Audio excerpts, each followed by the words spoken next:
मधुमयी माँ परम प्रभु श्री अरविंद पाद पद्म मोर अनंत कोटि प्रणाम। उपस्थित समस्त अपा भाई मान को मोर अंतर को प्रणाम। विधान भाई मोर प्रणाम।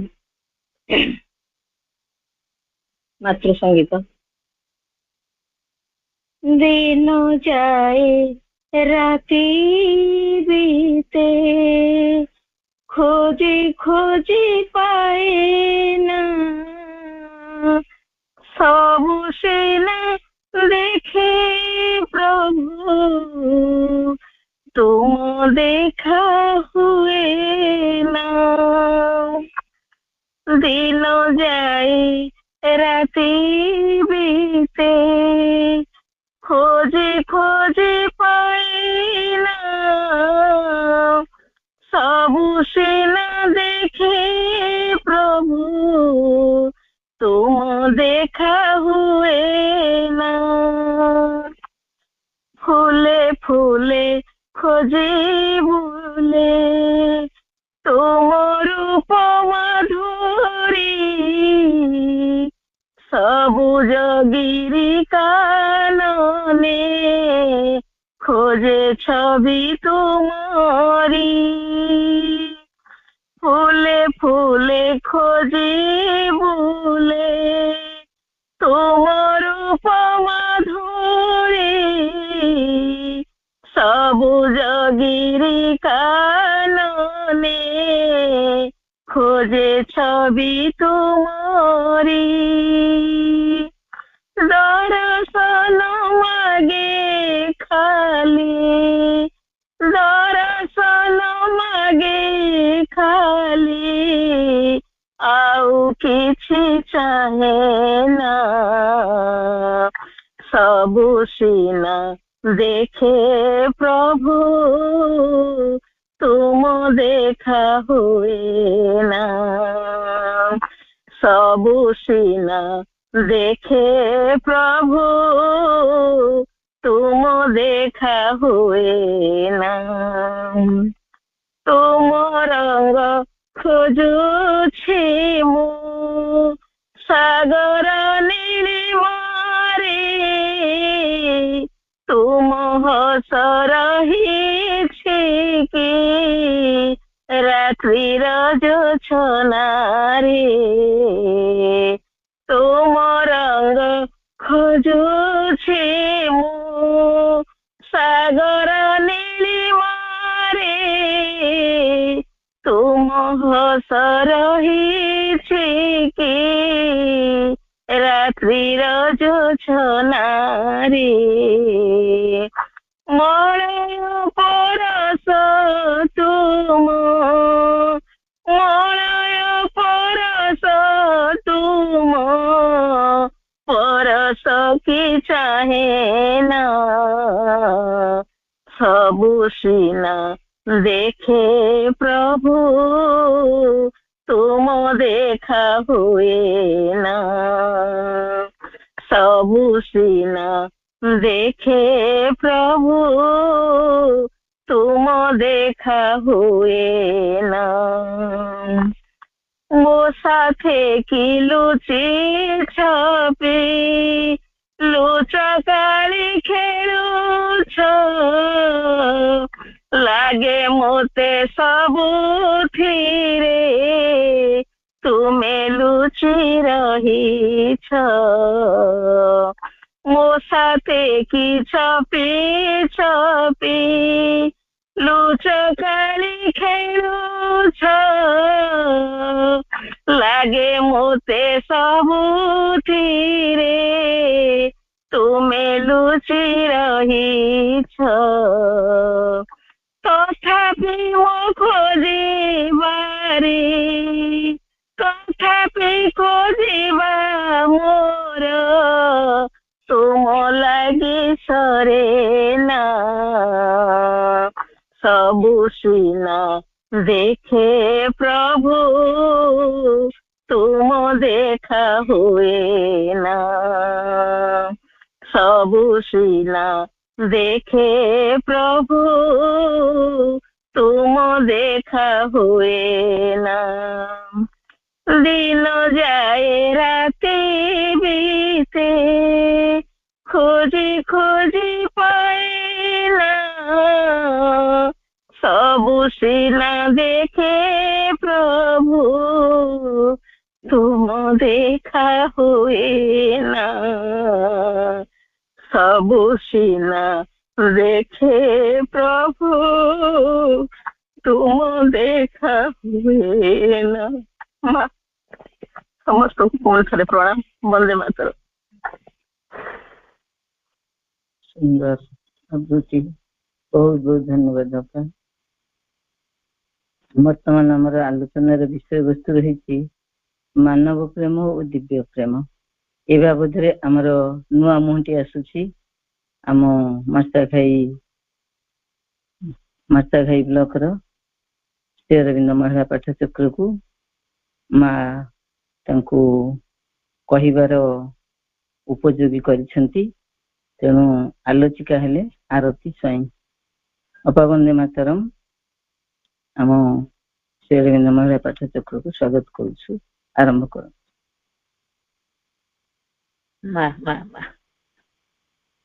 ओम आनंदमयी चैतन्यमयी सत्यमयी परमे श्री माता शरणं मम श्री अरविंद शरणं मम।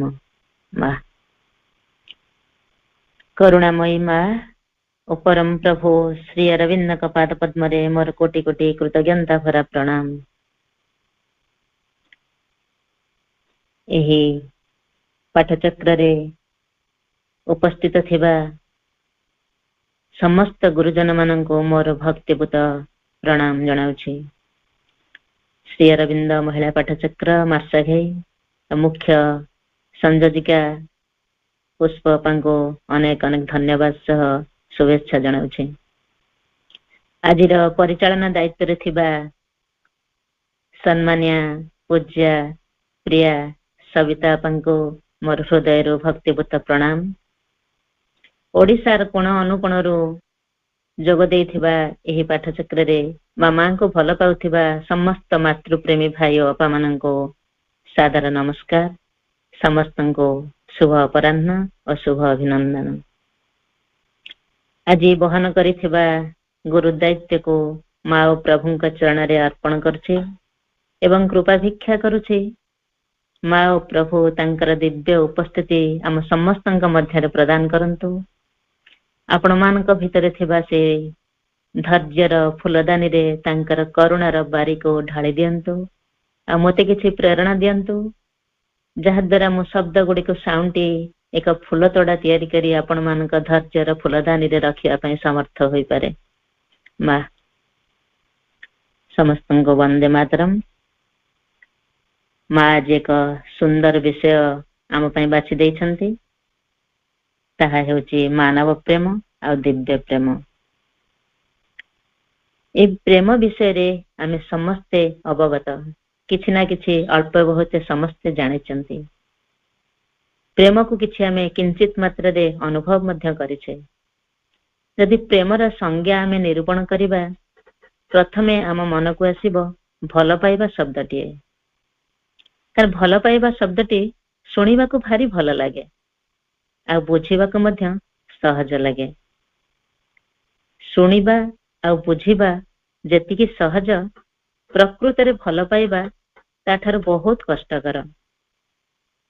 कारण प्रकृत भल पाइबा ही हेउची प्रेम। आ प्रेम सब बेले दुई जनक भितरे होइताए। मनुष्य मनुष्य भितरे होइताए। मनुष्य पशु पक्षी को भल पाए, मनुष्य गछलता को भल पाए, पशु पशु मध्य को भल पाए।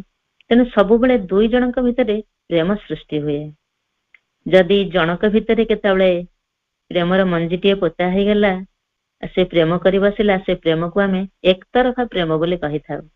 से प्रेम केतेबेले सफल हुए ना। कारण प्रेम सब बेले दुईटी मनर मिलन को बुझाए। आमे साधारणतः मनुष्य मान को जदि पचारिबा तुमे काहाकू बेसी भल पाओ, किए कहबो मो बापा को, तो किए कहबो मो माँ को। जने स्त्री कहबो ता स्वामी की, आ जने स्वामी कहबो ता स्त्री को से बेसी भल पाए। आ जदि गोटे माँ को आमे पचारिबा तुमे काहाकू बेसी भल पाओ, माँ टी कौन कहबो ମା ନିଶ୍ଚୟ କହିବ ସେ ତା ପିଲାମାନଙ୍କୁ ଭଲ ପାଏ। 10 ମାସ 10 ଦିନ ସେ ଗର୍ଭରେ ଧାରଣ କରି ତାକୁ ଜନ୍ମ ଦେଇଥାଏ, ତାକୁ କଥା କହିବା ଶିଖାଇଥାଏ, ଚାଲି ଶିଖାଇଥାଏ, ଛୋଟରୁ ବଡ କରିଥାଏ। ତେଣୁ ସେ ତା ପିଲାକୁ ଭଲ ପାଇବା କହିବା ସ୍ୱାଭାବିକ। ପ୍ରକୃତରେ ତା ମା ପିଲାଟାକୁ ଏତେ ଭଲ ପାଉଥାଏ ଯେ ସେ ପାଖରୁ ଛାଡିବାକୁ ଜମା ବି ପସନ୍ଦ କରେ ନା। ପିଲାଟି ଯେତେବେଳେ ଖେଳିବାକୁ ଯିବାକୁ ଚାହେଁ ତା ସାଙ୍ଗମାନଙ୍କ ସହିତ, ମା ର ଇଚ୍ଛା ନଥିଲେ ମଧ୍ୟ ପିଲାର ଖୁସି ପାଇଁ ସେ ପଠାଇଥାଏ, ଦୂରକୁ ନୁହେଁ, ସେ ଘର ପାଖରେ କୋଉଠି ଖେଳିବା ପାଇଁ ପଠାଇଥାଏ।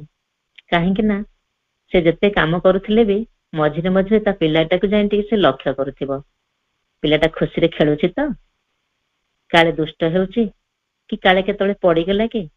ପିଲାଟି ପଡିଗଲେ ତାର ଖଣ୍ଡିଆ ଖାବରା ହୋଇଯାଏ। ପିଲାଟିକୁ ଯେତିକି କଷ୍ଟ ନ ହୁଏ ତା ମାକୁ ଅଧିକ କଷ୍ଟ ହୁଏ। ସେଥିପାଇଁ କୁହାଯାଇଛି, ପିଲା ଆଖିରୁ ଲୁହ ଝରିଲେ ମା ଆଖିରୁ ଲହୁ ଝରେ। ମାଟି ତା ପିଲାକୁ ଏତେ ଭଲ ପାଉଥାଏ ଯେ ସେ ପାଖରୁ ଜମା ଛାଡିବାକୁ ରାଜି ନଥାଏ। ସେ ତା ବନ୍ଧନରେ ବାନ୍ଧି ରଖିବାକୁ ଚାହେଁ। ଯେତେବେଳେ ପିଲାଟି ବଡ ହୋଇ ବିଦେଶକୁ ପାଠ ପଢିବାକୁ ଯିବାକୁ ଚାହେଁ, ଘରେ ସମସ୍ତେ ରାଜି ଥାନ୍ତି, କିନ୍ତୁ ମା ଟିକେ ଅନିଚ୍ଛା ପ୍ରକାଶ କରେ। ସେ ଭାବେ ମୋ ପିଲା ତ କିଛି ଶିଖିନି, ଖାଇ ଶିଖିନି, କିଛି କାମ କରି ଶିଖିନି, ବାହାରେ ଯାଇ ରହିବ, ହଷ୍ଟେଲରେ ରହିବ, ନିଜ ହାତରେ ଖାଇବ, ନିଜେ ବାସନ ଧୋଇବ, ନିଜେ ତାର ପୋଷାକ ସଫା କରିବ, ଆଉ ସାଙ୍ଗମାନଙ୍କ ସହିତ ମିଶି କାଳେ ଦୁଷ୍ଟ ହେଇଯିବ କି, ଦୁଷ୍ଟ ହୋଇ ମାକୁ କାଳେ ଭୁଲିଯିବ କି, ମା ଠାରୁ ଦୂରେଇ ଯିବ କି। ଏଇ ଭୁଲି ଯିବାର ଭୟ ଆଉ ଦୂରେଇ ଯିବାର ଭୟ ମା ମନରେ ଥାଏ। ତେଣୁ ମା ପିଲାଟିକୁ ଛାଡିବା ପାଇଁ ରାଜି ହୁଏନା। ଏବେ ଅବଶ୍ୟ ମା ମାନେ ସଚେତନ ହୋଇଗଲେଣି, ପିଲାମାନଙ୍କୁ ଛାଡୁଛନ୍ତି। ସେମିତି କ୍ୱଚିତ ମା ମାନେ ପିଲାଙ୍କୁ ଅନ୍ଧ ଭାବରେ ଭଲ ପାଉଛନ୍ତି, ନିଜ ପାଖରେ ବାନ୍ଧି ରଖିବାକୁ ଚାହୁଁଛନ୍ତି, ସେଥିପାଇଁ ଛାଡୁନାହାନ୍ତି। କିନ୍ତୁ ଗୋଟେ ମା ଯେତେବେଳେ ତା ପିଲାକୁ ଭଲ ପାଉଥାଏ, ଛାଡିବାକୁ ଚାହୁଁନଥାଏ, ତାର ଗୋଟେ ମୋହ ଥାଏ, ଗୋଟେ ଆକର୍ଷଣ ଥାଏ, ତା ପିଲା ପ୍ରତି ଟିକେ ଦୁର୍ବଳତା ଥାଏ, ଆଉ ତାଠାରୁ ଦୂରେଇ ଯିବାର ଭୟ ଥାଏ। ତେଣୁ ଏଇ ଯୋଉ ଭୟ, ଦୁର୍ବଳତା, ମୋହ, ଆକର୍ଷଣ ଯୋଉ ଭଲ ପାଇବାରେ ଥାଏ, ଆମେ ସେ ଭଲ ପାଇବାକୁ କେବଳ ଭଲ ପାଇବା ହିଁ କହିବା, ତାକୁ ଆମେ ପ୍ରେମର ଆଖ୍ୟା ଦେଇପାରିବାନି। କାରଣ ପ୍ରେମରେ ନଥାଏ ମୋହ, ନଥାଏ ଆକର୍ଷଣ, ନଥାଏ ଦୁର୍ବଳତା। ପ୍ରକୃତ ପ୍ରେମରେ ଥାଏ ମୁକ୍ତ, ନିଃସ୍ୱାର୍ଥପରତା, ଦେଇଦେବାରେ ଆନନ୍ଦ ଥାଏ, ତ୍ୟାଗ ଆନନ୍ଦ ଥାଏ, ଆଉ ମାନବ ପ୍ରେମ ପାଇବାରେ ଆନନ୍ଦ ଥାଏ, ସ୍ୱାର୍ଥ ଥାଏ ସେଥିରେ। ତେଣୁ ଏ ମା ଆଉ ପିଲାର ଭଲ ପାଇବା ବା ମାନବ ମାନଙ୍କର ଭଲ ପାଇବାକୁ ଆମେ କେବଳ ଭଲ ପାଇବା ବା ମାନବ ପ୍ରେମ ବୋଲି ଆଖ୍ୟା ଦେଇପାରିବା। ଦିବ୍ୟ ପ୍ରେମ ବୋଲି ଆମେ କହିପାରିବା ଯେତେବେଳେ ସେ ପ୍ରେମ ସାର୍ଥକ ହେବ, ଦୁଇଟି ମନର ମିଳନ, ଦୁଇଟି ଆତ୍ମାର ମିଳନ ହେଲେ। ଆମେ ମାଙ୍କୁ ଭଲ ପାଉଛେ, ମା ଆମକୁ ଭଲ ପାଉଛନ୍ତି। ତେଣୁ ମା ଯେତେବେଳେ ଆମକୁ ଭଲ ପାଉଛନ୍ତି, ଆମେ ଜାଣିଲେ ଭଲ ପାଇବା ଦେବାରେ ଥାଏ, ତ୍ୟାଗରେ ଥାଏ। ମା ଯଦି ଆମକୁ ଭଲ ନ ପାଉଥାନ୍ତେ ତାହେଲେ ଆମକୁ ବାଛି ନଥାନ୍ତେ। ଆମେ ଯଦି ମାଙ୍କୁ ଭଲ ନ ପାଉଥାନ୍ତୁ ତାହେଲେ ସବୁ କାମ ଛାଡି ପାଠଚକ୍ରରେ ସମୟ ହେଲେ ଆମେ ଆସି ଉପସ୍ଥିତ ହୋଇନଥାନ୍ତୁ। ମାଙ୍କୁ ଭଲ ପାଉଛୁ ବୋଲି, ମାଙ୍କ ଉପରେ ବିଶ୍ୱାସ ଅଛି ବୋଲି, ପୂର୍ଣ୍ଣ ଆସ୍ଥା ଅଛି ବୋଲି ଆମେ ସବୁ କାମ ଛାଡି ଆସି ପାଠଚକ୍ର ସମୟ ହେଲେ ଉପସ୍ଥିତ ହୋଇଯାଉଛେ। ମା ମଧ୍ୟ ଆମକୁ ସେଭଳି ଭଲ ପାଇଛନ୍ତି ବୋଲି ବାଛିଛନ୍ତି। ତେଣୁ ମା ତ ସାମାନ୍ୟ ମା ନୁହନ୍ତି, ସେ ହଉଛନ୍ତି ଦିବ୍ୟ ଜନନୀ। ମା ଯେତେବେଳେ ତା ପିଲାକୁ ଦେବାକୁ ଚାହିଁବ, ସାଧାରଣ ମାନବୀ ମାଟିଏ ପିଲା ଯେତେବେଳେ ଅଳି କରେ ଯେ ମୋବାଇଲଟେ ମୋର ଦରକାର, ମା ତାକୁ ମୋବାଇଲଟେ ଦେଇଦିଏ। କି କୌଣସି ପୁଅ ଯଦି କହେ ମୋର ବାଇକଟେ ଦରକାର, ତାକୁ ଦେଇଦିଏ। ତା ପଛରେ ସେ ଚିନ୍ତା କରେ ନା ତାର କଣ କ୍ଷତି ହେବ, ପିଲାଟି ମୋବାଇଲରେ ଖେଳିଲାଣି, ପାଠ ପଢା ଦୁଷ୍ଟ ହେଲାଣି, କି ପାଠ ପଢା ନଷ୍ଟ ହେଲାଣି, ପିଲାଟି ବାଇକ ନେଇ ଯେ କୋଉଠି ଆକ୍ସିଡେଣ୍ଟ କଲାଣି, ସେ କଥା ସେ କିଛି ଭାବେ ନା, କାରଣ ସେ ଅନ୍ଧ ଭାବରେ ଭଲ ପାଉଥାଏ। ଆଉ ଆମ ମା ତ ଦିବ୍ୟ ଜନନୀ, କରୁଣାମୟୀ ମା। ସେ ଆମକୁ ଆହୁରି କିଛି ମୂଲ୍ୟବାନ ଜିନିଷ ଦେବେ, କିଛି ଦିବ୍ୟ ଜିନିଷ ଦେବେ। ମା ଯୋଉ ଜିନିଷ ଦେବେ ତାକୁ ଆମେ ଧରି ରଖିବା ପାଇଁ ପ୍ରସ୍ତୁତ ଥିବା ଦରକାର। ଆମ ଭିତରେ ସେଭଳି ଆଧାରଟିଏ ପ୍ରସ୍ତୁତ ହେଇଥିବା ଦରକାର। କାରଣ ଆମେ ଜାଣିଛେ କୌଣସି ପଦାର୍ଥ ବା ବସ୍ତୁକୁ ଧାରଣ କରିବାକୁ ହେଲେ ଶୂନ୍ୟ ପାତ୍ରଟିଏ ଦରକାର। ଯଦି ଗ୍ଲାସରେ ପାଣି ଫୁଲ ଥିବ ସେଥିରେ ଯଦି ଆମେ ପାଣି ରଖିବାକୁ ଚେଷ୍ଟା କରିବା ତାହେଲେ ଆଉ ଜମା ବି ପାଣି ସେଥିରେ ରଖି ହେବନି। ତେଣୁ ଆମ ଭିତରେ ଆମର ଆଧାର ବା ଆମର ପାତ୍ରଟିଏ ଯଦି ପୂର୍ଣ୍ଣ ଥିବ ତାହେଲେ ମା ଯାହା ଦେବେ ଆମେ ତାକୁ କିପରି ଗ୍ରହଣ କରିବା? ତେଣୁ ଆମକୁ ଖାଲି ପାତ୍ରଟିଏ ପ୍ରସ୍ତୁତ କରିବାକୁ ହେବ, କାରଣ ମା ଏକ ଦିବ୍ୟ ଜିନିଷ ଦେବେ। ଆଉ ଆମ ପାଖରେ କଣ ଯେ ଅଛି ଏମିତି ପରିପୂର୍ଣ୍ଣ ହୋଇକି ଅଛି, ଆମ ଭିତରେ ଜମା ଖାଲି ସ୍ଥାନ ନାହିଁ, ମାଙ୍କ ପ୍ରଦତ୍ତ ଦାନକୁ ଆମେ ରକ୍ଷା କରିପାରିବା? ହଁ, ଆମ ଭିତରେ ବହୁତ କିଛି ଜିନିଷ ଅଛି, ବହୁତ କିଛି ଅଳିଆ ଅଛି, ବହୁତ ଆବର୍ଜନା ଅଛି। ଆମ ଭିତରେ ଲୋଭ, ମୋହ, କାମ, କ୍ରୋଧ, ହିଂସା, ଈର୍ଷା ଏମିତି ଅନେକ କିଛି ଅଛି। ଆମେ ତାକୁ ଜାବୁଡିକି ନିଜ ଭିତରେ ରଖିଛେ, କେବେ ଦବାକୁ ଚେଷ୍ଟା କରୁନି କାହାକୁ। ସେଇଥିପାଇଁ ଆମ ଭିତରଟା ସବୁବେଳେ ପୂର୍ଣ୍ଣ ହୋଇ ଅଛି। ଆଉ ଯାହା ଆମକୁ ମା ଦଉଛନ୍ତି ବା ପ୍ରଭୁ ଦବାକୁ ଚାହୁଁଛନ୍ତି ଆମେ ତାକୁ ଧାରଣ କରିବା ପାଇଁ ପ୍ରସ୍ତୁତ ହୋଇନାହୁଁ। ସ୍ୱରଚିତ କବିତାରୁ ଗୋଟିଏ ପଂକ୍ତି ମନେ ପଡୁଛି। ତୁ ନେଉଛୁ ବୋଲି ମା ଭିତର କାଳିମା, ବାହାର ସୁଷମା, ଶୂନ୍ୟ ତାର ଦ୍ୱାର ଖୋଲି ଯାଉଛି। ତୁ ନେଉଛୁ ବୋଲି ମା ଭିତର କାଳିମା, ଆମ ଭିତରେ ଯୋଉ କାଳିମା ଅଛି, ଯୋଉ ଅନ୍ଧକାର ଅଛି, ଯୋଉ ଅଳିଆ ଆବର୍ଜନା ଅଛି, ତାକୁ ମା ସବୁ ନେଇଯାଉଛନ୍ତି। ଖାଲି ଭିତରର ଅଳିଆ ନଉନାହାନ୍ତି, ବାହାରର ସୁଷମା, ବାହାରର ସୌନ୍ଦର୍ଯ୍ୟ ମଧ୍ୟ ସେ ନଉଛନ୍ତି। ଆଉ ସେ ନବାକୁ ପ୍ରସ୍ତୁତ ଅଛନ୍ତି। ଆମେ ଖାଲି ଦେଇ ଶିଖିଲେ ହେଲା, ଦେଇ ଜାଣିଲେ ହେଲା। ଯଦି ଆମେ ମାଙ୍କୁ ପ୍ରେମ କରୁଥିବା ତାହେଲେ ଆମେ ସବୁ କିଛି ଆମ ଭିତରେ ଥିବା ଜିନିଷକୁ ସବୁ ଦେଇଦେବା। ଯେତେବେଳେ ଆମ ଭିତରେ ସବୁ ଅଳିଆ ଆବର୍ଜନା, ବାହାର ସବୁ ସୁଷମା ଗୁଡିକୁ ଦେଇଦେବା, ସେତେବେଳେ ଆମ ଭିତରଟା ଶୂନ୍ୟ ହୋଇଯିବ, ଶୂନ୍ୟ ତାର ଦ୍ୱାର ଖୋଲି ଖୋଲି ଯିବ।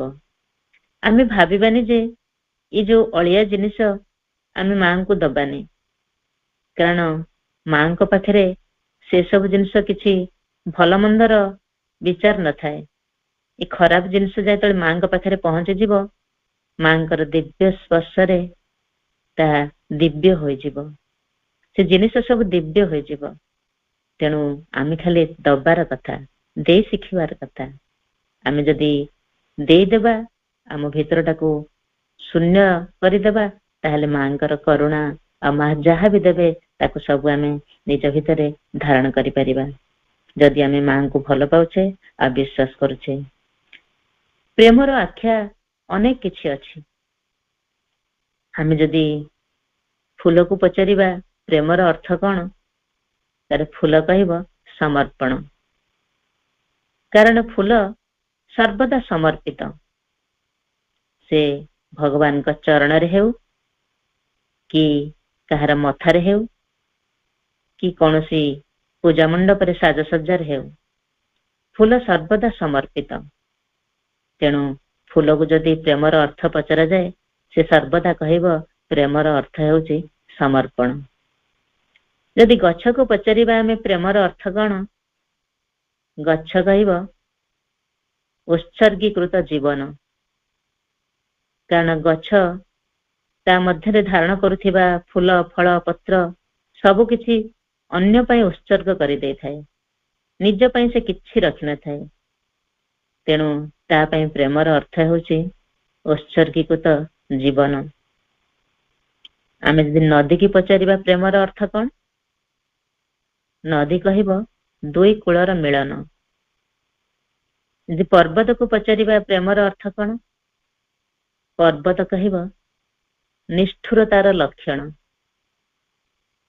କାରଣ ପର୍ବତ ଏତେ ନିଶ୍ଚଳ, ଏତେ ସ୍ଥିର, ତା ଉପରକୁ ଯେତେ ଝଡ଼ ଝଞ୍ଜା, ଯେତେ ମହାବାତ୍ୟା ଆସୁ, ଯେତେ ଟେକା ପଥର ପଡୁ, ସେ ସର୍ବଦା ନିଶ୍ଚଳ ଥାଏ, କଠୋର ଥାଏ, ନିଷ୍ଠୁର ଥାଏ। ସେ କିଛି ବି ପ୍ରତିବାଦ କରେ ନା, କିଛି ବି ପ୍ରତ୍ୟୁତ୍ତର ଦିଏ ନା। ତେଣୁ ପର୍ବତ ପାଇଁ ପ୍ରେମର ଅର୍ଥ ହେଉଛି ନିଷ୍ଠୁରତାର ଲକ୍ଷଣ। ଆଉ ଆମେ ଯଦି ଜହ୍ନକୁ ପଚାରିବା ପ୍ରେମର ଅର୍ଥ କଣ, ଜହ୍ନ କହିବ ଶୀତଳତାର ଆବରଣ। କାରଣ ଜହ୍ନ ସବୁବେଳେ ଶୀତଳ ହିଁ ପ୍ରଦାନ କରିଥାଏ। ନଦୀ ସମୁଦ୍ରକୁ ଭଲ ପାଏ, ସମୁଦ୍ରକୁ ପ୍ରେମ କରେ, ତେଣୁ ସମୁଦ୍ରରେ ମିଶିବା ପାଇଁ ଧାଇଁ ଯାଇଥାଏ, କୁଳୁ କୁଳୁ ହୋଇ।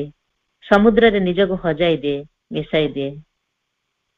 ସେମିତି ମୟୂରଟିଏ ଯେତେବେଳେ ଆକାଶରେ ବାଦଲ ଖଣ୍ଡ ଦେଖେ, ମେଘ ଖଣ୍ଡ ଦେଖେ, ସେ ପ୍ରେମରେ ନାଚି ଉଠେ।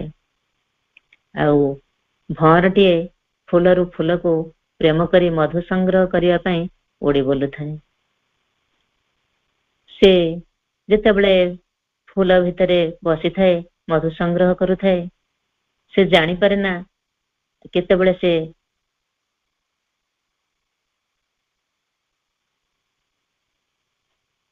ସୂର୍ଯ୍ୟ ଉଦୟ ହେଲେ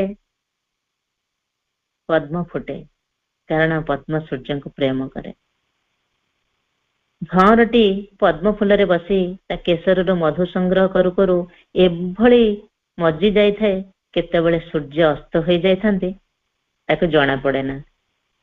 ସେ ସେଇ କମଳ ଭିତରେ ବୁଜି ହୋଇ ରହିଯାଏ, କାରଣ ସୂର୍ଯ୍ୟ ଅସ୍ତ ହେଲେ ପଦ୍ମ ବୁଜି ହେଇଯିବ, ଆଉ ସୂର୍ଯ୍ୟ ଉଦୟ ହେଲେ ପଦ୍ମ ଫୁଟିବ। କିନ୍ତୁ ଭଅଁରଟି ଏଭଳି ମଜି ଯାଇଥାଏ, ସେ ସୂର୍ଯ୍ୟ ଅସ୍ତଟା ଜାଣିପାରେନି, ସେ ପଦ୍ମ ଫୁଲ ଭିତରେ ରହିଯାଏ।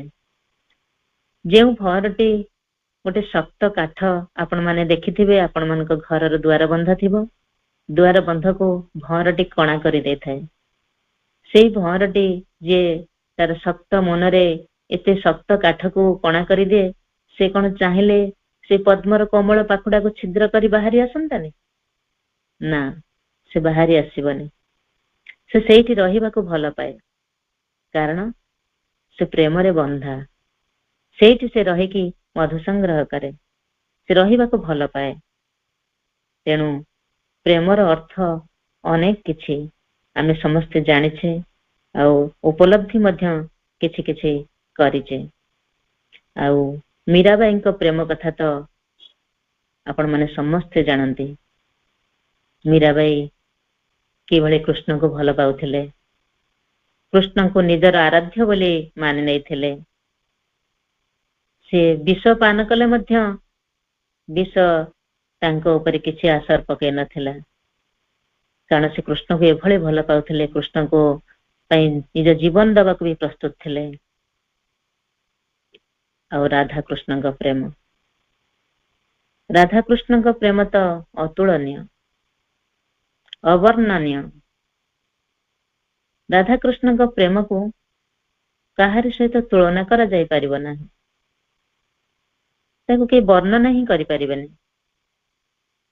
ଯେ ପ୍ରକୃତରେ ଭଲ ପାଇବା କଣ ଜାଣିଥିବ, ପ୍ରେମ କଣ ବୁଝିଥିବ, ଯଦି କେବେ ପ୍ରେମ କରିଥିବ, ତା ଭିତରେ ପ୍ରେମର ମଞ୍ଜିଟିଏ ବୁଣା ଯାଇଥିବ, ପ୍ରେମକୁ ସେ ହୃଦୟଙ୍ଗମ କରିଥିବ, ତାହେଲେ ସେ ରାଧାକୃଷ୍ଣଙ୍କ ପ୍ରେମକୁ ବର୍ଣ୍ଣନା କରିବା ପାଇଁ ଚେଷ୍ଟା କରିବ।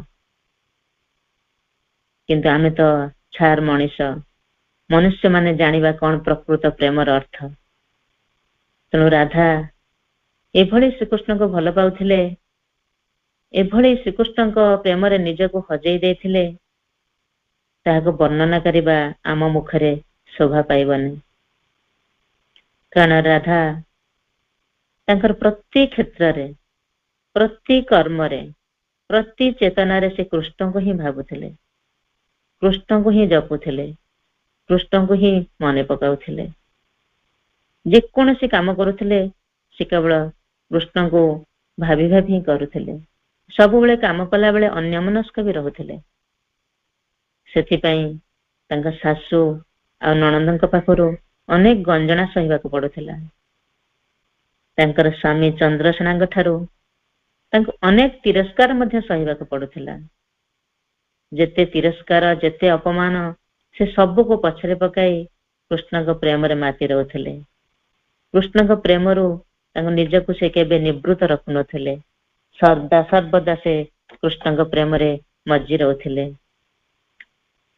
ତାଙ୍କର ପ୍ରତ୍ୟେକ ଲୋମ ମୂଳରେ ଯେମିତି କୃଷ୍ଣ ହିଁ ଲେଖା ଥିଲା, ସବୁବେଳେ ସେ କୃଷ୍ଣଙ୍କ କଥା ହିଁ ଭାବୁଥିଲେ। ଆଉ ଏଭଳି ଭାବୁଥିଲେ ସେ ତାଙ୍କ ନିଜ ନାଁ ବି ଭୁଲି ଯାଉଥିଲେ।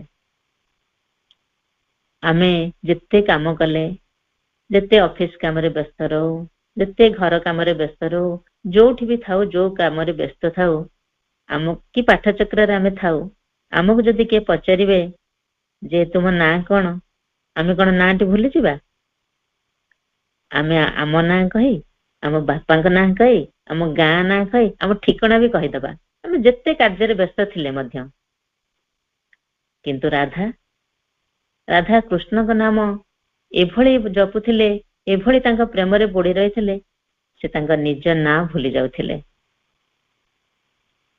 ଥରେ ଉଦ୍ଧବ ଯାଉଥିଲେ ଶ୍ରୀକୃଷ୍ଣଙ୍କୁ ଦେଖା କରିବା ପାଇଁ। ଗଲାବେଳେ ବାଟରେ ଭାବିଲେ ଟିକେ ରାଧାଙ୍କୁ ଭେଟିଦବା। ସେ ଗଲେ ରାଧାଙ୍କୁ ଦେଖା କରିବା ପାଇଁ। ସମସ୍ତେ ଜାଣନ୍ତି ରାଧା ସବୁବେଳେ କୃଷ୍ଣଙ୍କୁ ହିଁ ମନେ ପକାଉଥାନ୍ତି, ଆଉ କୃଷ୍ଣଙ୍କ କଥା ଭାବୁଥାନ୍ତି। ଯେଉଁଠି ବସୁଥିବେ କୃଷ୍ଣଙ୍କ କଥା ଭାବୁଥିବେ, ଯେକୌଣସି କାମ କରୁଥିବେ କୃଷ୍ଣଙ୍କ କଥା ହିଁ ଭାବୁଥିବେ। ଉଦ୍ଧବ ଯିବା ବାଟରେ ରାଧାଙ୍କୁ ଭେଟିଲେ, ଯାଇ ଦେଖିଲେ ରାଧା କଣ ଗୋଟେ ବସି ଭାବୁଛନ୍ତି। କଣ ଆଉ ଭାବୁଥିବେ? କୃଷ୍ଣଙ୍କ କଥା ହିଁ ଭାବୁଥିବେ। ଉଦ୍ଧବ ସେଠି ଟିକେ କିଛି ସମୟ ଛିଡା ହେଲେ, ଅପେକ୍ଷା କଲେ। ରାଧା ଯେତେବେଳେ ଉଦ୍ଧବଙ୍କ ପ୍ରତି ନଜର ନ ପକେଇଲେ, ଉଦ୍ଧବ ବାଧ୍ୟ ହୋଇ ରାଧାଙ୍କର ଏକାଗ୍ରତା ଭଙ୍ଗ କଲେ। କହିଲେ, ରାଧା, ମୁଁ କେତେବେଳୁ ଆସି ଛିଡା ହେଲେଣି, ତୁମର ଲକ୍ଷ୍ୟ ନାହିଁ? ତୁମେ କଣ ବସି ଭାବୁଛ? କୃଷ୍ଣଙ୍କ କଥା ବସି ଭାବୁଛ? ଯଦି କୃଷ୍ଣଙ୍କ କଥା ଏତେ ତମର ମନେ ପଡୁଛି, ତାହେଲେ ମୁଁ ଯାଉଛି କୃଷ୍ଣଙ୍କୁ ଦେଖା କରିବା ପାଇଁ। ତମେ ପତ୍ରଟିଏ ଲେଖିଦିଅ, ମୁଁ ନେଇ କୃଷ୍ଣଙ୍କୁ ଦେଇଦେବି।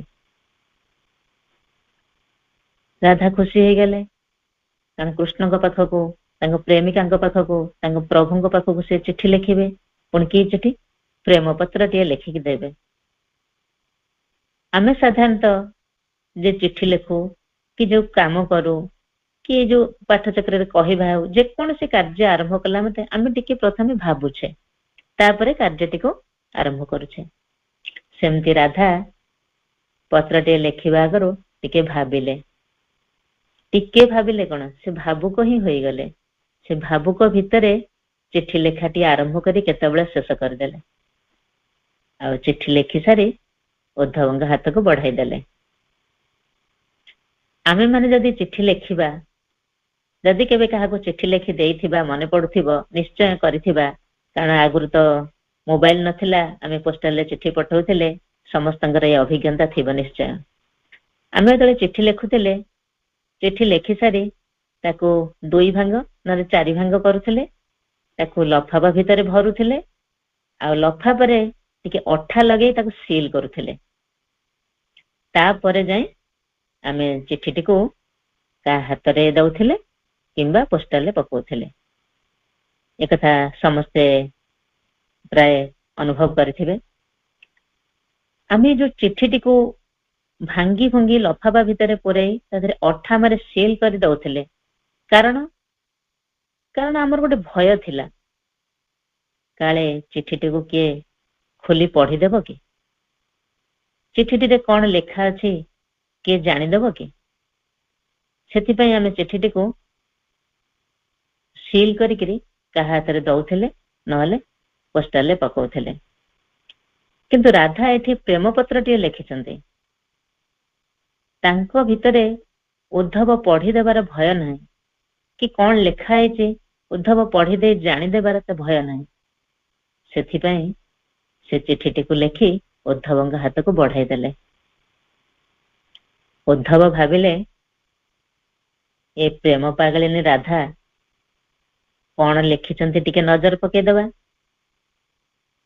ଉଦ୍ଧବ ସେଠୁ ଚିଠିଟି ପଢିବା ଆରମ୍ଭ କରନ୍ତେ। ଚିଠିଟି ପଢିବେ କଣ? ଚିଠିର ପ୍ରଥମ ଧାଡି ଦେଖି ସେ ଆଶ୍ଚର୍ଯ୍ୟ ହୋଇଗଲେ। ପ୍ରଥମ ଧାଡିକୁ ଦେଖି ଉଦ୍ଧବ ଆଶ୍ଚର୍ଯ୍ୟ ହେଇଗଲେ, କାରଣ ପ୍ରଥମ ଧାଡିରେ ଲେଖା ଥିଲା, ରାଧା ଲେଖିଛନ୍ତି, ହେ ପ୍ରିୟତମ ରାଧେ, ତୁମେ କୁଆଡେ ଚାଲିଗଲ? ହେ ପ୍ରିୟତମ ରାଧେ, ତୁମେ ମତେ ଛାଡି କୁଆଡେ ଚାଲିଗଲ? ଲକ୍ଷ୍ୟ କରନ୍ତୁ, ରାଧା ଲେଖିଛନ୍ତି ଶ୍ରୀକୃଷ୍ଣଙ୍କ ପାଖକୁ ଚିଠି,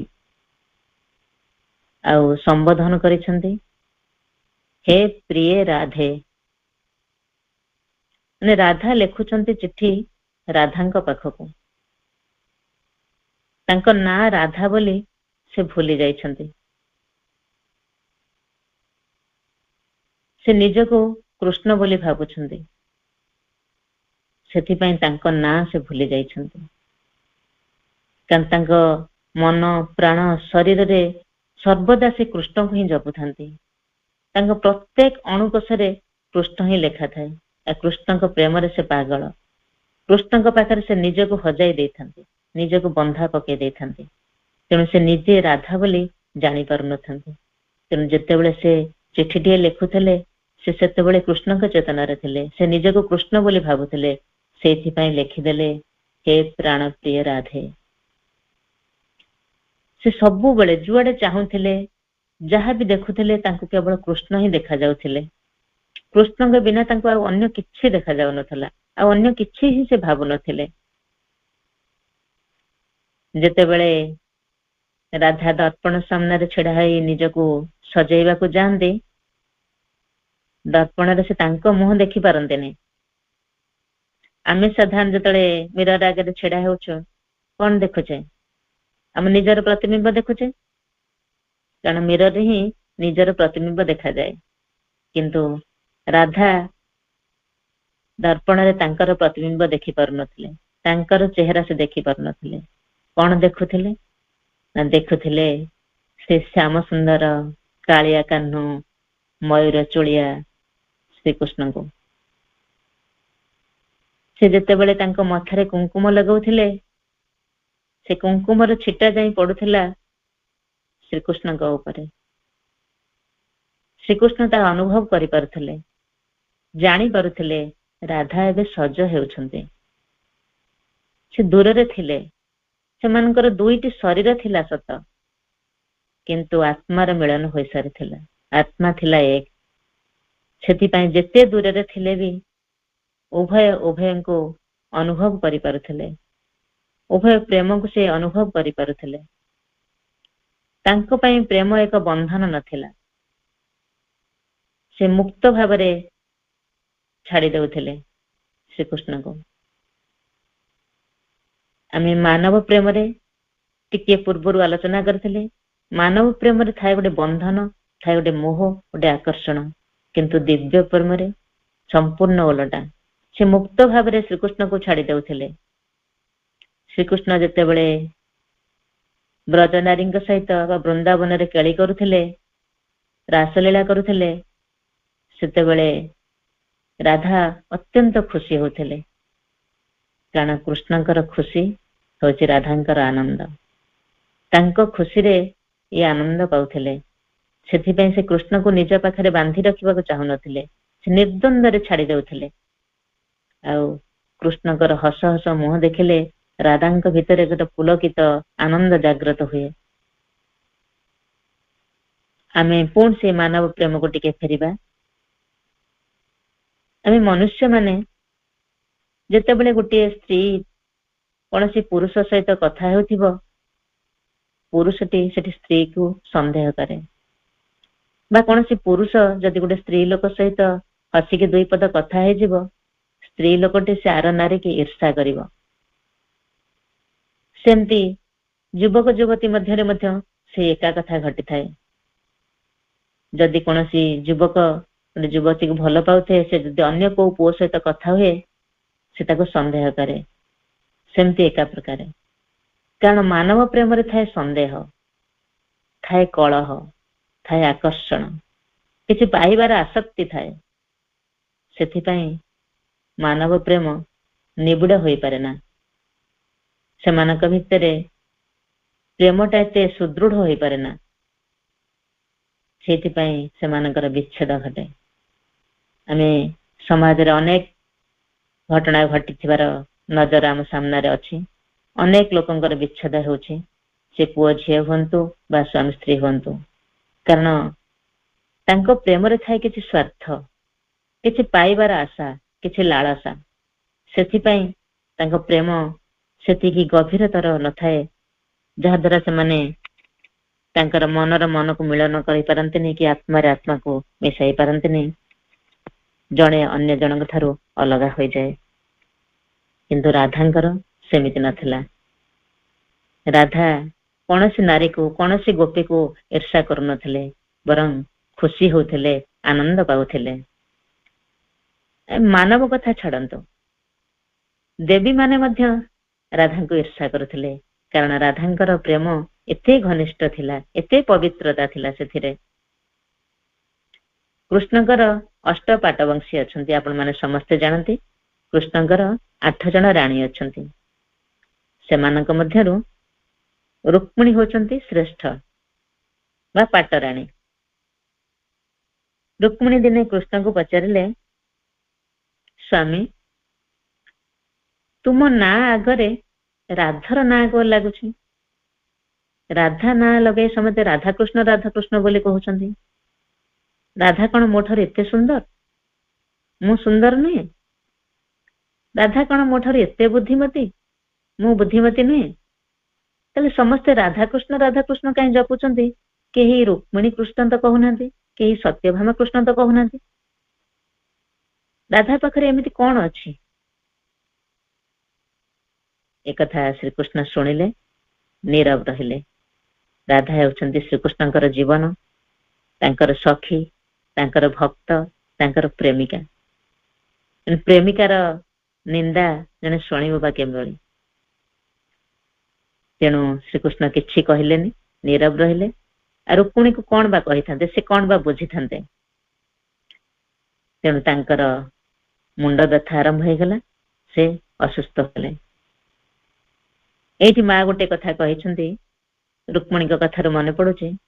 ମା କହୁଛନ୍ତି, ଯଦି ତୁମେ କାହାକୁ ଭଲ ପାଇବାକୁ ଚାହୁଁଛ, କାହାକୁ ପ୍ରେମ କରିବାକୁ ଚାହୁଁଛ, ତାହେଲେ ପ୍ରଥମେ ତମେ ନିଜକୁ ଭଲ ପାଇବା ଠାରୁ ଦୂରେଇ ରଖ। ତମେ ନିଜକୁ କେବେ ଭଲ ପାଅନା। କାରଣ ମନୁଷ୍ୟମାନେ ଯାହାକୁ ଭଲ ପାଆନ୍ତି ତାକୁ ସବୁ କିଛି ଦେଇଦେବାକୁ ଇଚ୍ଛା କରନ୍ତି। ସବୁ ସୁଖ ତାଙ୍କ ପ୍ରେମିକା ବା ପ୍ରେମିକକୁ ଦେବାକୁ ଚାହାନ୍ତି। ଆଉ ଜଣେ ପ୍ରେମିକଟିଏ ପ୍ରେମିକାର ଭଲ ଗୁଣ ସବୁ ନିରୀକ୍ଷଣ କରୁଥାଏ। ସେ କଣ ଭଲ ପାଏ ଖାଇବାକୁ, କଣ ପିନ୍ଧିବାକୁ ଭଲ ପାଏ, କେଉଁ ରଙ୍ଗ ତାର ପସନ୍ଦ, ଏ ସବୁ ସେ ନିରୀକ୍ଷଣ କରୁଥାଏ। ଆଉ ତାକୁ ଖୁସି କରିବାକୁ ଯାଇ ସେ ସେଇ ଗୁଣ ଗୁଡିକ କରିଥାଏ। ସେ ଯୋଉଟା ଖାଇବାକୁ ଚାହୁଁଥାଏ ଇଏ ସେଇଟା ଖାଉଥାଏ, ସେ ଯୋଉ ରଙ୍ଗର ପିନ୍ଧିବାକୁ ଚାହୁଁଥାଏ ଇଏ ସେଇ ରଙ୍ଗ ପିନ୍ଧିବାକୁ ଚାହୁଁଥାଏ, ଆଉ ତାକୁ ଖୁସି କରିବା ପାଇଁ ସବୁ କିଛି କରୁଥାଏ। ତେଣୁ ଯଦି ଆମେ ନିଜକୁ ଭଲ ପାଇବା, ତାହେଲେ ଆମେ ନିଜକୁ ଖୁସି କରିବା ପାଇଁ ସବୁ ଭଲ ଜିନିଷ ଗୁଡିକ ନିଜ ପାଖରେ ରଖିବା। ଆମେ ନିଜେ କେମିତି ଭଲ ଖାଇବା, ନିଜେ କେମିତି ଭଲ ପିନ୍ଧିବା, ଭଲ ଗାଡିରେ ବୁଲିବା, ଭଲ ଜାଗାକୁ ବୁଲିଯିବା, ତେଣୁ ଆମେ ସ୍ୱାର୍ଥପର ହେଇଯିବା। ସେଥିପାଇଁ ମା କହୁଛନ୍ତି, ତମେ ନିଜକୁ ଭଲ ପାଇବା ଠାରୁ ଦୂରେଇ ରଖ। ଯଦି ନିଜକୁ ଭଲ ପାଇବ, ତାହେଲେ ନିଜ ପାଖରେ ସବୁ ଜିନିଷ ରଖିବାକୁ ଚାହିଁବ, କାହାକୁ କିଛି ଦେବାକୁ ଇଚ୍ଛା କରିବ ନାହିଁ। କାରଣ ଦେବାରେ ହିଁ ଥାଏ ପ୍ରେମ, ତ୍ୟାଗରେ ହିଁ ଥାଏ ପ୍ରେମ। ଆମେ ଯଦି ନିଜକୁ ଭଲ ପାଇବା, ତାହେଲେ ଅନ୍ୟ କାହାକୁ କିଛି ଦେବାକୁ ପସନ୍ଦ କରିବାନି। ତେଣୁ ଆମେ ଯଦି ଭଲ ପାଇବା, ତାହେଲେ ଅନ୍ୟମାନଙ୍କୁ ଭଲ ପାଇବା, ଅନ୍ୟମାନଙ୍କୁ ଈର୍ଷା କରିବା ନାହିଁ। କିନ୍ତୁ ରୁକ୍ମିଣୀ ରାଧାଙ୍କୁ ଯେହେତୁ ସମସ୍ତେ ଭଲ ପାଉଥିଲେ, ଶ୍ରୀକୃଷ୍ଣ ଭଲ ପାଉଥିଲେ, ରୁକ୍ମିଣୀ ରାଧାଙ୍କୁ ଈର୍ଷା କରୁଥିଲେ। ତେଣୁ ରୁକ୍ମିଣୀଙ୍କ କଥା ଶୁଣି ଶ୍ରୀକୃଷ୍ଣଙ୍କର ମୁଣ୍ଡ ବ୍ୟଥା ଆରମ୍ଭ ହେଇଗଲା, ତାଙ୍କ ଦେହ ଖରାପ ହେଲା, ସେ ଅସୁସ୍ଥ ହୋଇ ପଡିଲେ। ଶ୍ରୀକୃଷ୍ଣ ହେଉଛନ୍ତି ଦ୍ୱାରିକାର ଅଧୀଶ୍ୱର, ରାଜା। ରାଜାଙ୍କର ଦେହ ଖରାପ, ତେଣୁ ସମସ୍ତେ ପ୍ରଜା ମାନେ ବ୍ୟସ୍ତ ହୋଇ ପଡିଲେ। ଯେତେ ମନ୍ତ୍ରୀ, ସେନାପତି, କଟୁଆଳ, ରାଜ୍ୟବାସୀ ଯେତେ ଯାହା ଥିଲେ ସମସ୍ତେ ଆସି ଏକାଠି ହେଲେ ଶ୍ରୀକୃଷ୍ଣଙ୍କ ପାଖରେ। କେମିତି ରାଜାଙ୍କ ଦେହ ଖରାପ ବା ପ୍ରଭୁଙ୍କ ଦେହ ଖରାପ କେମିତି ସୁସ୍ଥ ହେବେ। ରାଜବୈଦ୍ୟ ମାନଙ୍କୁ ଡକାଗଲା, ସେମାନେ ମଧ୍ୟ ଚେଷ୍ଟା କଲେ, କିନ୍ତୁ ଶ୍ରୀକୃଷ୍ଣଙ୍କର ଦେହ ଭଲ ହବାର ନାହିଁ। ସମସ୍ତ ଚେଷ୍ଟା ବିଫଳ ହେଲା ପରେ ସବୁଆଡେ ରାଜ୍ୟରେ ପ୍ରଘଟ ହେଇଗଲା ଯେ ଶ୍ରୀକୃଷ୍ଣଙ୍କର ଦେହ ଖରାପ, ସେ ଅସୁସ୍ଥ ଅଛନ୍ତି। ଏ କଥା ଯାଇ ସ୍ୱର୍ଗ ଲୋକରେ ବି ପହଞ୍ଚିଗଲା। ଦେବତା ମାନେ ଚିନ୍ତା କଲେ, ଶ୍ରୀକୃଷ୍ଣଙ୍କର କଣ ଦେହ ଖରାପ? ତେଣୁ ବ୍ରହ୍ମା ଦେବର୍ଷିଙ୍କୁ ପଠାଇଲେ। ଦେବର୍ଷି ହେଉଛନ୍ତି ବ୍ରହ୍ମାଙ୍କର ମାନସ ପୁତ୍ର। से आसी पहुंचीगले आ समस्त मन कथा से जानीपारती। श्रीकृष्ण देह खराब कारण से जानीगले। तेणु से गोटे उपाय कहले एठी जिते नारी अछंती जदि सेमानक मध्यरु केही जणे तांकर पाद धूली श्रीकृष्ण मथारे लगेदेव श्रीकृष्ण शीघ्र सुस्थ हो जिवे। दासी परिचारिका बा राणी माने समस्ते पछघुंचा देले जे प्रभुंक मथारे किए तांकर पाद धूली बोलिब। केही साहस कलेनी कारण श्रीकृष्ण होचंदी प्रभु राजा, राजांक मथारे किए बा काहेकि निजर पाद धूली बोलिबाक साहस करिवो। तेणु समस्ते पछघुंचा देले। नारद कहले देवी रुक्मिणी तुम्हें ही काम करि परिबो। तुम्हें तुमर पाद धूली टिके नहीं श्रीकृष्ण मथारे लगई दियो से सुस्थ हो जिवे। रुक्मिणी टिके चिंता कले। किछि समय चिंता करिकरी कहले नाई देवर्षि मु ए काम करि परिबेनी। मु मो पाद धूली नहीं मो स्वामी को मथारे बोली परिबेनी कि पाप करि परिबेनी कि मु नरक को जाई परिबेनी। रुक्मिणी पाप करि परिबेनी काहेकि कहले पुणी आमे से मानव प्रेम को टिके फेरिबा जे साधारणतः आमे चाली गला बेले हमर गोड़ टिके जदि कोनोसी गुरुजन लोकन ठे बाजी जाए किंबा कोनोसी वस्तु ठे बाजी जाए आमे कोन करू विष्णु हो विष्णु बोली कहि थाउ। कारण गोड़ बाजी गले पाप हबो आ विष्णु को नाम जदि आमे उच्चारण करू से पापरु आमे मुक्ति पाई जिबा त्राही पाई जिबा। खाली गोड़ बाजी गले किंतु सेठी रुक्मिणी की कोन कह जाउची जदि तांकर पाद तळर धूली नै श्रीकृष्ण को मथारे लगेबे ताहले श्रीकृष्ण शीघ्र सुस्थ हो जिवे। तेणु से भाबिले ए तो पाप नु महापाप पुणी स्वामी को मथारे। तेणु से मना करदेले ना मु ए काम करि परिबेनी कि नरक को जाई परिबेनी।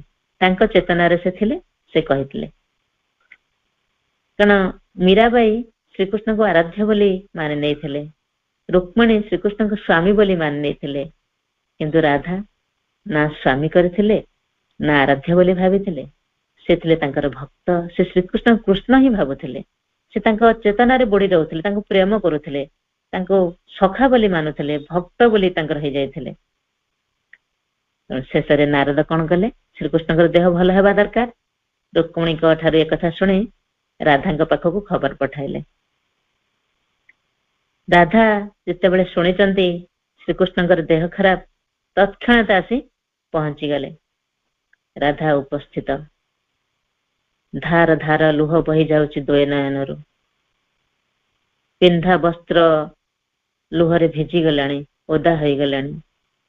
से व्याकुल होई नारद को शीघ्र पचारे देवर्षि नारद आपण जल्दी कहतु मो प्रभु मो कान्हा किभली भल हेबे शीघ्र मते उपाय बतांतु। देवर्षि नारद से एका कथा कहले जे तुमे तुमर पाद धूली जदि श्रीकृष्ण को मथारे लगाई देव श्रीकृष्ण शीघ्र सुस्थ हो जिवे। नारद पाटिरु कथा सरी कि नहीं राधा तांकर पिंधा कानी को चुपुड़ी देले तांको पाद को ओदा करी देले आउ धूली रे पाद को गोड़े देले। पादरे जिते धूली लागिथिला सबु ताक धूली नहीं श्रीकृष्ण को मथा और देहरे बोली देले।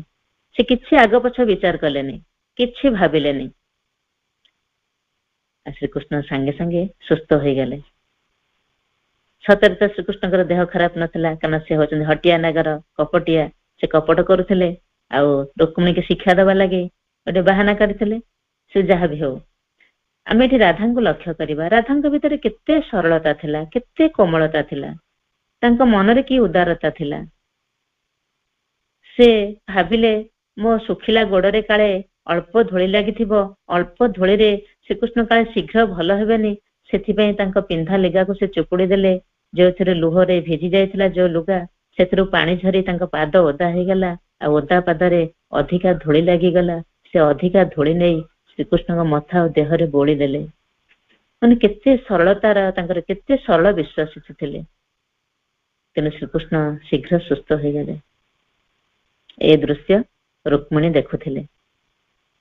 ରୁକ୍ମିଣୀ ପଚାରିଲେ, ରାଧା, ତୁମକୁ ନର୍କକୁ ଯିବାକୁ ଭୟ ନାହିଁ? ରାଧା କହିଲେ, ନର୍କ ମୁଁ ମୋର ଭୟ, ମୁଁ କିଏ, ମୋର ବା କଣ ଅଛି? ଆଉ ଯଦି ନର୍କକୁ ଯିବାକୁ ପଡେ ମୋ ପ୍ରଭୁଙ୍କ ପାଇଁ ଥରେ କଣ 1000 ଥର ମତେ ନର୍କକୁ ଯିବାକୁ ଗଲେ ବି ଦୁଃଖ ଲାଗିବନି କି ଭୟ ଲାଗିବନି। ସାରା ଜୀବନ ବି ମୋ ପ୍ରଭୁଙ୍କ ପାଇଁ ମୁଁ ନର୍କରେ ରହିଯାଇପାରିବି। କାରଣ ରାଧା କୃଷ୍ଣକୁ ଏଭଳି ଭଲ ପାଉଥିଲେ। ସେ କେବଳ କୃଷ୍ଣଙ୍କର ହିଁ ଭଲ ଚାହୁଁଥିଲେ, କୃଷ୍ଣଙ୍କର ସୁଖ ଦେଖିବାକୁ ଚାହୁଁଥିଲେ, ତାଙ୍କ ମନରେ ଆନନ୍ଦ ହିଁ ଚାହୁଁଥିଲେ।